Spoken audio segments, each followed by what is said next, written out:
আজকে যারা পাকিস্তানের সঙ্গে সম্পর্ক ছেদ করতে বলছেন, এই রাজনীতির দিন শেষ হয়ে গেছে। দুনিয়াকে আমরা নিজের মনে করি, যারা যেরকম ব্যবহার করবে তার সঙ্গে সেরকম ব্যবহার করবে ভারত। সেজন্য পাকিস্তানকে আমরা ময়দানেও ক্রিকেটেও হারাবো, কূটনৈতিক রাজনীতিতেও হারাবো, যুদ্ধের ক্ষেত্রেও হারাবো। আজকে সেই ভারত দেখতে পাচ্ছে সবাই, পাকিস্তান সব দিক দিয়ে পিছোচ্ছে, শেষ হয়ে যাচ্ছে। যারা অ্যাভয়েড করতে বলেন তারা যুদ্ধ করেননি কোনো। তো নতুন ভারত সব জবাব দিচ্ছে। ক্রিকেট ম্যাচেও কালকে আমরা সেই জবাব দিয়েছি। ক্রিকেট ম্যাচ হয়ে যাওয়ার পরে ভারত কিন্তু পাকিস্তানের সঙ্গে হাত মেলালো না, কেমন দেখছেন?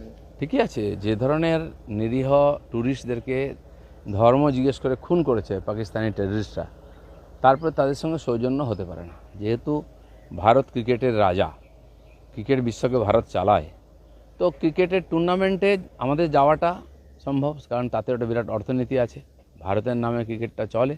তো ভারত সেজন্য টুর্নামেন্টে গেছে, তৃতীয় দেশেতে আমরা খেলেছি।